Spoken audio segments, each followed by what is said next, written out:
Assalamualaikum warahmatullahi wabarakatuh. Sobat Misteri Sunyi Mencekam, kembali kami hadir bersama Anda. Tentunya seperti biasa kami akan menyuguhkan cerita-cerita misteri. Dan kesempatan kali ini kami sudah menyiapkan sebuah kisah nyata misteri yang berjudul Ketika Mencari Belut di Sawah. Sip, semua sudah siap. Senter sudah dicas 10 jam. Pedang tumpul siap, wadah siap, air minum oke, rokok sudah dibungkus plastik. Oke, siap tempur nih. Lihat jam, pukul 21 lewat sedikit. Saatnya berangkat. Sebelumnya minum kopi yang tinggal setengah gelas. Dan berangkat. Berjalan 1 menit, sampailah aku di sawah sebelah barat desa. Memandang lepas banyak sinar senter di tengah sawah. Wah, bisa nggak kebagian belut kalau nggak buru-buru nih. Aku segera menyalakan senter, masuk ke sawah pertama. Lumayan dapat 2 ekor belut sebesar jempol tangan. Sudah terbayang kalau mendapat banyak belut, bakal aku goreng, lalu aku sayur dengan bumbu pedas, dengan sedikit santan. Pasti nikmat. Yummy. Aku berpindah ke sawah-sawah berikutnya. Kadang dapat seekor, 2 ekor. Ada yang besar dan kecil.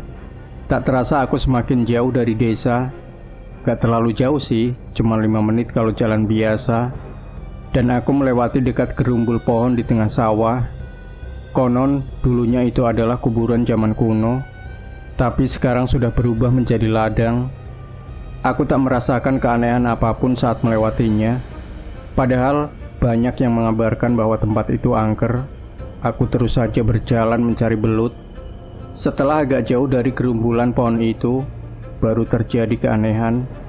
Sawah-sawah yang aku lewati semuanya penuh dengan air. Tapi aku belum merasa aneh. Aku pikir paling saluran air ada yang membuka, sehingga sawah-sawah terendam air. Karena pemikiran itu, aku pindah menuju sawah yang posisinya agak tinggi, dengan harapan belum tergenang air.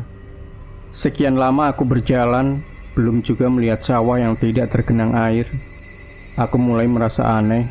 Kok bisa air datang secepat ini? Nggak biasanya kayak gini. Sejauh jangkauan cahaya senter air melulu. Buset, gimana mau dapat belut kalau air melulu? Ku coba mengitarkan pandangan. Sejauh mata memandang, tak ada kulihat lampu senter para pencari belut yang lain. Lah, pada kemana orang-orang yang cari belut tadi? Rasa takut mulai menghantuiku. Pengen segera pulang, tapi ini di tengah persawahan. Tapi rasa takut sudah merajai hati, maka aku menentukan arah. Nah, itu dia, ada cahaya lampu di pinggir desa. Dengan tergesa aku bergegas menuju lampu yang terlihat di kejauhan. Tapi kok nggak sampai-sampai ya? Perasaan aku belum jauh dari desa. Akhirnya sampailah aku di tempat lampu itu. Ternyata itu lampu rumah penduduk. Tapi rumah siapa ya? Kok rasanya ini bukan di desa aku? Kebetulan ada seorang laki-laki yang sedang berjalan dengan membawa senter. Aku pun bertanya padanya. Ternyata aku nyasar di desa yang jauh dari desaku. Makanya lama banget berjalannya. Setelah aku menceritakan pengalamanku kepada bapak itu, dengan senang hati beliau mau mengantarku pulang dengan sepeda motornya. Akhirnya sampai di rumah juga. Bajuku sudah basah semua dengan keringat. Aku benar-benar takut malam itu. Tapi dasar bandel, malam-malam berikutnya tetap saja aku mencari belut lagi. Cuma karena masih trauma, aku mengajak temanku. Nggak apalah, walau hasil mencari belut harus dibagi 2. Malam ini temanku nggak bisa nemenin karena capek habis bekerja di sawah. Akhirnya aku berangkat sendiri pukul 21.30. Pikirku asal aku menghindari tempat kemarin, pasti nggak akan terjadi apa-apa. Lagi pula, kulihat banyak orang yang mencari belut. Dari posisi favorit sebelah barat desa, aku mulai mencari belut. Terus jalan ke barat sambil tak lupa tengok-tengok melihat cahaya senter pencari belut lainnya. Selama masih ada, aku merasa tenang. Saat mulai mendekati gerumbul pohon di tengah sawah, aku berbelok ke utara supaya tidak melewati tempat itu. Wah, aman, pikirku.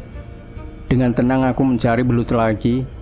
Tak terasa aku sudah mendekati jalan penghubung antar desa yang waktu itu masih jelek kondisinya. Kira-kira masih 4 kotak sawah lagi, aku akan sampai jalan itu lalu pulang. Aku terus mencari belut dengan menunduk. Saat memandang ke depan, wah, tinggal 3 kotak sawah lagi. Kembali aku sibuk mencari belut dengan mengelilingi tiap sawah. Wits, apa ini? Belut kok belang-belang hitam putih? Aku langsung sadar, wah, pasti ular weling ini. Ku tengok kanan kiri, kepalanya kira-kira ada di mana. Soalnya ular ini suka mengejar kalau melihat saya. What? Pucuk, ular beneran nih. Kok panjang banget? Selebar 1 kotak sawah yang lebarnya kira-kira 15 meter. Ada ular sepanjang itu. Aku soroti dengan cahaya senter. Mana kepalanya? Mana ekornya? Waduh, gimana ini? Mau pulang malah ketemu ginian. Kulihat sekeliling cuma gelap. Ada lampu senter, tapi jauh banget. Akhirnya di tengah ketakutanku aku berkata, "Mbah, maaf, cucumu cuma cari belut. Jangan diganggu ya, Mbah." Seolah mengerti apa yang kuucapkan, ular itu bergerak pergi. Agak lama baru kelihatan ekornya. Aku nggak lihat kepalanya ada di mana. Setelah ular itu pergi, aku buru-buru pulang ke rumah. Jantung masih berdebar nggak karuan. Alhamdulillah masih diberi selamat. Di lain hari aku cari belut lagi, ganti posisi di timur desa, biar nggak ada gangguan lagi. Males kalau mesti spot jantung lagi. Selepas tengah malam, aku berangkat dan ada kejadian lagi ternyata. Malam ini aku mencari belut di timur desa, walaupun tempatnya lebih serem sebenarnya. Lagi pula sawah di timur desa tidak terlalu luas. Hanya saja, untuk menghindari gangguan seperti hari-hari yang lalu, aku memutuskan untuk pindah tempat nyuluh atau mencari belut. Karena banyak pencari belut, maka aku memutuskan berangkat jam 1:30 dini hari, supaya keadaan agak sepi dan belut sudah kenyang. Kalau mencari belut selepas maghrib, belut masih jarang atau sulit untuk ditangkap karena masih gesit. Aku mulai dari pinggir desa dan mulai mencari belut dengan asiknya. Aku sendiri heran waktu mau berangkat, ada sedikit rasa takut. Tapi setelah di sawah, hilang semua rasa takut itu, hilang tak berbekas. Sedang asiknya mencari belut, tiba-tiba bau yang mengganggu. Hidungku membaui bau kemenyan yang dibakar. Siapa sih malam-malam di sawah merokok lembak menyan? Pikirku. Paling orang ronda lewat. Akhirnya aku cuek lagi. Dah biasa bau rokok menyan. Tapi semakin ke depan, bau kemenyan itu semakin menguat. Masa ada orang merokok di tengah sawah malam-malam begini? Atau orang yang cari belut sambil merokok? Kuedarkan pandangan ke sekelilingku. Ada cahaya senter di sana, tapi jauh banget. Gak mungkin orang itu yang merokok, baunya terlalu dekat. Masih penasaran, ditambah agak takut, kuarahkan cahaya senter berkeliling. Gak ada orang satupun. Sudahlah, lanjut cari belut lagi aja. Aku pindah ke kotak sawah yang lain.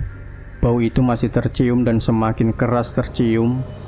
Tak lama disusul dengan suara hush, hush. Seperti suara ular kobra yang menyemburkan bisa. Nah, ini yang aku takuti. Aku paling takut dengan ular, apalagi yang berbisa. Segera kusorotkan lampu senter ke arah suara itu. Sepertinya dari pojokan sawah itu deh. Saat cahaya lampu senter menyorot, tampaklah sesuatu yang membuatku gemetar ketakutan. Ternyata ada sesajen di pojokan sawah. Saya baru ingat, ini malam Jumat Kliwon. Kadang masih ada orang yang naruh sesajen di pematang sawah yang dianggap angker. Tapi kalau cuma sesajen mah gak bakalan bikin aku gemetaran. Tapi ada yang melingkari sesajen itu. Kalau Aga nebak ular, iya betul. Tapi ular yang sangat besar kan. Dan di kepalanya ada jenggernya, jadi mirip mahkota. Tahu jengger yang ada di kepala ayam jago itu loh. Ular besar itu melingkari sesajen dengan matanya yang merah menatapku. Jelas aku takut. Dengan gemetar aku baca doa yang aku bisa sambil memejamkan mata. Waktu aku buka mata lagi, jreng, ularnya masih di situ aja.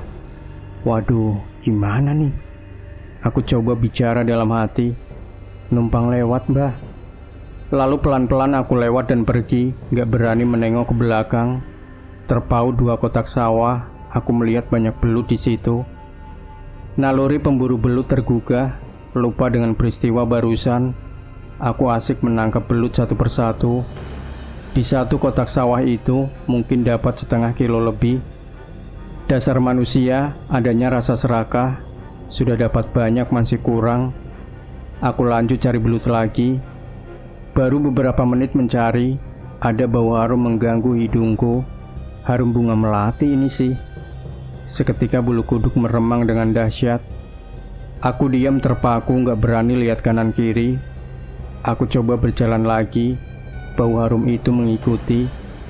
Kali ini ditingkai dengan suara ketawa yang merdu sekali. Tanpa babi bu, langsung saja gak pakai tengok kanan kiri. Suara ketawa itu mengiringi lariku yang kayak celeng.